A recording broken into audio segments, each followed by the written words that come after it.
Vẫn hỏi vấn đề gì về doanh nghiệp thì họ đều hỏi tôi. Tôi có thể tự hào rằng tôi là một người tư vấn khá tốt để giải quyết những vấn đề cho họ. Từ cái điểm mạnh đấy của mình, tôi nghĩ ra vấn đề là thay vì mọi người đầu tư vào bất động sản hay đầu tư vào vàng thì tôi sẽ đầu tư vào doanh nghiệp. Tôi sẽ tìm kiếm những doanh nghiệp mà tôi thực sự thấy là nó tiềm năng và tôi sẽ đầu tư, kêu gọi cùng tất cả những anh em khác để cùng nhau đầu tư vào doanh nghiệp. Đó là cái định hướng về M&A của tôi. Trong vòng 5 năm tới, mục tiêu của tôi sẽ có 10 công ty nữa trong cái hệ thống của mình.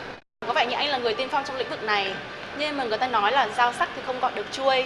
Nhỡ đâu vấn đề đó xảy ra với chính doanh nghiệp của anh và xảy ra với chính cá nhân anh thì sao? Ai sẽ là người bác sĩ bắt bệnh và trị bệnh cho anh đây?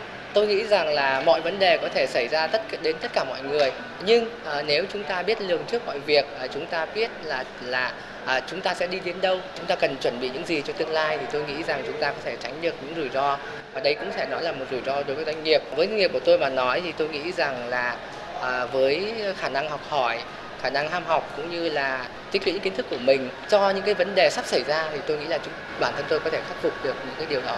Và anh hoàn toàn tự tin khi mà doanh nghiệp CNN và khi hình ảnh của Đinh Khắc Tuấn sắp đến một bờ vực và Đinh Khắc Tuấn có thể tự mình đứng lên khắc phục mọi khó khăn thất bại đó, đúng không ạ? Tôi nghĩ rằng là hoàn cảnh khó khăn thì chúng ta không thể lường trước được những hoàn cảnh khó khăn. Chúng ta sẽ phải đối mặt với nó, và bằng kinh nghiệm, bằng năng lực, bằng nghị lực, bằng sự quyết tâm của mình thì tôi nghĩ là tôi cũng sẽ vượt qua như bất kỳ khó khăn nào đã từng xảy ra với tôi trong quá khứ, và tôi sẽ có thể vượt qua được. Và vượt qua khó khăn đó chắc chắn sẽ không thiếu được sự hỗ trợ, ủng hộ của những người thân trong gia đình anh.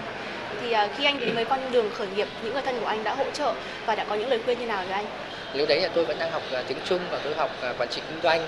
Lúc đấy mới là năm thứ 3. Khi mà tôi lựa chọn là thành lập doanh nghiệp thay vì đi xin việc làm thêm ở đâu đấy, thì bạn bè tôi, gia đình và anh em đều rất là phản đối, vì họ phản đối không phải là họ ngăn cấm tôi làm việc, mà họ nói là tôi chưa có kinh nghiệm và tôi vẫn còn phải học và tôi không phải lo vấn đề kinh tế, và họ nói là tôi không nên mở doanh nghiệp.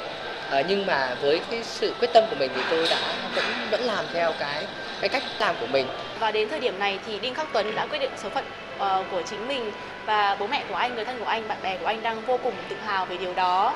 Đều thấy xuất hiện hình ảnh của người con trai của mình là một doanh nhân thành đạt với nhà lầu, xe hơi và với một mức lương mà hiện nay có rất nhiều người đáng mơ ước và ngạc nhiên, đó là mức lương, tôi không biết là có đúng hay không, nhưng mà những gì mà thông tin tôi biết được từ các diễn đàn và từ những doanh nhân mà họ nhận được sự tư vấn của anh thì người ta nói rằng Đinh Khắc Tuấn là người thành đạt và anh ấy đang hưởng mức lương là 20.000 đô. Về cái vấn đề này thì tôi nghĩ tôi có thể nói đính chính lại một chút, đấy không phải là mức lương, đấy là thu nhập. Thì hiện tại tôi đang là cổ đông lớn nhất của CNN với 85%. Cái thông tin đó là chính xác, nhưng với góc độ là thu nhập của tôi từ công ty. Và tôi nghĩ rằng là nếu như bạn có một ước mơ, bạn có một sản phẩm để bán cho tất cả những người dân Việt Nam và bạn tạo dựng một doanh nghiệp thành công thì bạn còn đi xa hơn nữa và bạn còn đi đến thành công nhanh hơn tôi rất là nhiều. Có thể thấy anh là một người kinh doanh có định hướng và có khả năng tư duy logic và khoa học trong mỗi định hướng kinh doanh của anh cũng như việc quản lý nhân sự, và anh biết làm như thế nào để tận dụng được tối đa những ưu việt của thị trường, của công nghệ mang lại. Thế nhưng mà vấn đề đặt ra, người ta hỏi là không biết anh sẽ dành thời gian của mình suy nghĩ cho vấn đề thư giãn, cho những việc của cá nhân như thế nào, hay vì việc là có quá nhiều công việc mà anh đã phải nghĩ tới về CNN, về những định hướng kinh doanh, về những dự án M&A. Thời gian chính là tài sản. Mỗi một người có được sở hữu những tài sản khác nhau. Nhưng chúng ta hãy làm sao đấy để cân bằng giữa công việc với lại cuộc sống. Và tôi nghĩ là thời gian chúng ta chia sẻ cho công việc, chia sẻ cho những người bạn, đó là mối quan hệ của chúng ta, và chia sẻ cho gia đình của chúng ta. Ngoài việc điều hành doanh nghiệp thì CNN, tôi cũng tham gia rất nhiều những hoạt động khác, như là tôi tham gia về những câu lạc bộ dance sport, câu lạc bộ salsa. Có thể nói là tôi rất là thích và đây là sở thích của tôi. Ngoài ra thì tôi cũng tham gia rất nhiều những hoạt động giao lưu khác, như là yoga hoặc là thể hình. Và tận hưởng cuộc sống theo cách mà bạn cảm thấy mình thoải mái và tự do nhất, thể hiện được cái tôi chính mình, đúng không ạ? Ngoài ra, anh còn tích cực tham gia vào các hoạt động cộng đồng để kết nối các mối quan hệ và tạo ra xung quanh mình một môi trường thành công để giữ lửa đam mê. Tham gia tư vấn trên diễn đàn hoclamgiàu.vn, tham gia tư vấn trực tiếp với các bạn trẻ năng động có khát vọng làm giàu. Ngoài CNN, hiện tại Tuấn còn tham gia một số hoạt động đầu tư. Anh được bạn bè đánh giá cao khi luôn đưa ra được những phương án tốt nhất giúp cải thiện hoạt động kinh doanh của họ. Điều này đã khiến anh quyết định sẽ bước chân vào lĩnh vực kinh doanh mới, lao động M&A trong tương lai gần.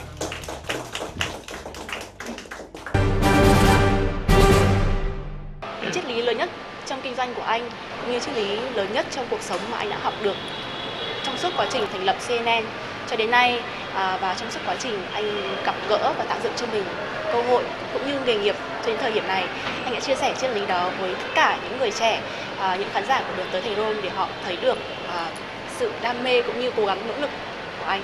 Tôi nghĩ rằng là cái triết lý quan trọng nhất có thể nói là tạo nên cái thành công của chính tôi, và cũng nghĩ rằng nó đã tạo ra thành công của rất nhiều những doanh nhân khác. Đó là triết lý give and gain, đó là cho đi và nhận lại. Khi mà chúng ta cho đi, chúng ta đừng mong muốn rằng chúng ta phải nhận ngay lập tức, mà chúng ta hãy cho những gì chúng ta có và chúng ta sẽ nhận lại từ những người khác. Và đấy cũng là một cái quy luật của vũ trụ. Và khi mà chúng ta học về đạo Phật thì người ta cũng có một cái nguyên lý, đó là gọi là quả báo, tức là khi mà bạn làm một cái điều gì đấy rất là xấu xa thì nhân quả bạn sẽ nhận được cái điều đó. Thì tôi nghĩ rằng cái điều đó rất là đúng. Nó không phải đơn thuần là một cái quy luật ở trong đạo Phật, mà nó là quy luật của vũ trụ. Nếu như bạn mong muốn thành công, bạn mong muốn là tạo được nhiều giá trị hơn thì hãy cho đi giá trị, hãy cho đi những gì mình mong muốn. Bạn muốn được yêu thương, hãy cho đi sự yêu thương. Bạn muốn được hạnh phúc, hãy cho đi sự hạnh phúc. Bạn muốn được giàu có thì bạn hãy chia sẻ nhiều hơn nữa. Anh nói đây thì tôi từ là anh nói là nếu chúng ta muốn giàu có thì chúng ta hãy cho đi sự giàu có. Thì lúc đấy chúng ta không phải là thành tư sản, thành vô sản mất. Tôi nghĩ là giá trị lớn nhất không phải là tiền, mà giá trị lớn nhất đó là tư duy. Thế nhưng mà nếu như mà chúng ta biết tư duy tốt thì chúng ta sẽ đẻ ra rất nhiều tiền, và đó cũng chính là bài học mà anh muốn gửi tới tất cả các bạn trẻ ngày hôm nay khi muốn biết sử dụng đúng cách của đồng tiền. Và như anh nói thì quy luật của cuộc sống và quy luật của toàn cầu hóa đó chính là give and gain, có nghĩa là cho đi và nhận lại. Nếu như một người kinh doanh giỏi thì họ sẽ biết cách cho đi ít nhất để nhận lại nhiều nhất. Và phải chăng điều đó đang ứng dụng rất đúng với Đinh Khắc Tuấn. Và kính thưa quý vị và các bạn, ngày hôm nay những chia sẻ của một doanh nhân trẻ 8X với thương hiệu CNN là một thương hiệu về dịch thuật.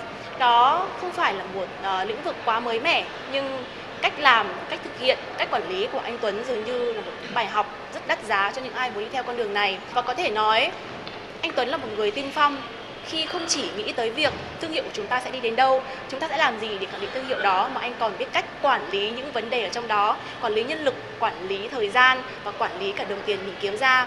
Bài học quan trọng nhất mà Đinh Khắc Tuấn muốn gửi tới tất cả các bạn Đường tới Thành Rome, những quý vị khán giả đang theo dõi chương trình này, đó chính là việc chúng ta cần phải biết cách thể hiện bản chất của chính mình, tận dụng những giá trị của cuộc sống đem lại và hãy hưởng thụ những gì mà chúng ta làm ra. Và đó cũng chính là những triết lý mà chương trình Đường tới Thành Rome đem lại cho tất cả các bạn. Hãy cùng hướng tới toàn cầu hóa để thể hiện cái tôi của chính mình và thành công hơn nữa. Nhân dịp Xuân Tân Mão thì tôi cũng xin chúc tất cả những khán giả đang xem truyền hình, chúc tất cả những người dân Việt Nam có một năm mới an khang thịnh vượng, một năm mới thật là sung túc và hạnh phúc, một năm mới và các bạn và tất cả những bạn đang xem chương trình mà các bạn đang ấp ủ một ước mơ, đang ấp ủ một dự án, các bạn hành động, các bạn hãy tạo ra nhiều giá trị hơn nữa.